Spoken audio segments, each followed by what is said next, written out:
Hello, magandang araw sa inyong lahat. Sa mundong puno ng kababalaghan, may mga nilalang na tila hiniraman ang lahat ng kulay ng bahaghari.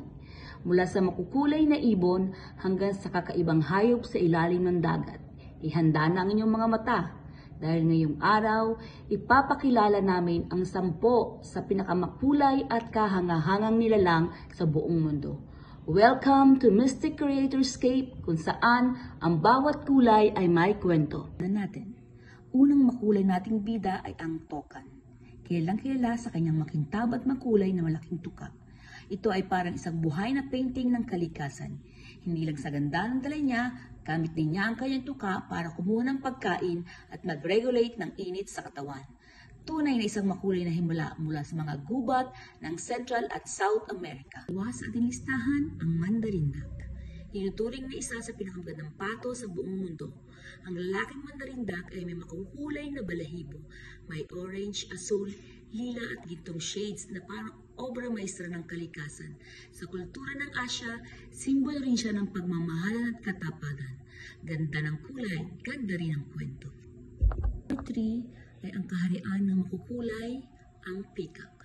Kilalang kilala sa kanyang napakagarbong buntot na puno ng asul, berde at ginto. Ang peacock ay parang buhay na korona ng kalikasan. Tuwing ibinubuka nila ang kanilang mga balahibo, tila isang pagdiriwang ng kulay, kagandahan ang iyong matatanaw. Hindi lang pang-display, ginagamit ito ng mga peacock para maakit ang kapareha. Pang-apat natin ay ang rainbow lorikeet.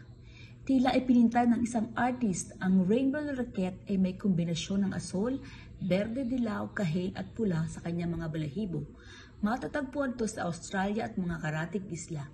Kilala sila sa kanilang malalakas na huni at masiglang personalidad. Isang tunay na lumilipad na bahaghari. Number 5, mandarin fish. Mula sa ilalim ng dagat, ang mandarin fish ay napakatingkad na asul, kahel at berdeng pattern sa parang isang sining sa bawat galang. Kilala siya sa hindi lang sa kulay, kundi pati sa kakaibang kakayahan nilang maglabas ng amoy bilang depensa laban sa mga mandaragit. Isang maliit pero napakabighaning hiyas ng karagatan. Number 6, panther chameleon. Taga Madagascar ang panther chameleon. Ito ay kilala sa kakayahan nitong magpalit ng napakatingkad na kulay mula pula, asul, berde hanggang dilaw. Ginagamit nila ang kanilang mga kulay hindi lang para mag-camouflage kundi para magpakita ng emosyon at pakipagkomunikasyon. Isang tunay na buhay na obra maestra na nagbabago-bago. Number 7, blue dart frog. Ito ay matatagpuan sa kagubatan ng South America. Ang palaka na ito ay mala sa fire na balat na agad napapansin sa gitna ng berde ng gubat. Hindi lang sila maganda. Nakakamatay din ang kanilang balat dahil sa laso na gamit nila bilang proteksyon laban sa mga kalaban. Isang maliit ngunit malakas at makulay na mandirigma ng kagubatan. Number 8, lilac-breasted roller. Sa mga savanna ng Africa, lilipad sa iyong harapan ang iba't ibang klase ng ibon na tila kinulay ng lahat ng shade ng kalangitan. Lilac, bughaw, berde at kahil. Hindi lang sila magagandang tingnan, kilala rin ang lilac breast roller sa kanilang matapang na paglipad at pagtatanggol ng teritoryo. Isang tunay na makukulay at matapang na bituin ng kalikasan. Number 9, clownfish. Sa mga coral reef ng Indian at Pacific Ocean, makikita ang clownfish na may matingkad na kahel sa katawan, puting guhit at itim na mga gilid. Kilala sila sa kanilang espesyal na relasyon sa mga anemone.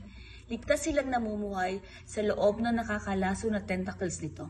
Isang maliit pero makulay na simbolo ng kagandahan at koneksyon sa dagat. Pinakahuli sa lahat, number 10, scarlet macaw. Mula sa mga tropical na kagubatan ng Central at South America, ang scarlet macaw ay isang pagsabog ng pula, dilaw at asul na kulay. Bukod sa kanilang nakakamanghang ganda, kilala rin sila sa talino at matibay na samahan sa kanilang grupo. Isang tunay na reyna ng kalikasan, makulay, matapang at hindi malilimutan. Ang mundo ay puno ng kulay at kwento.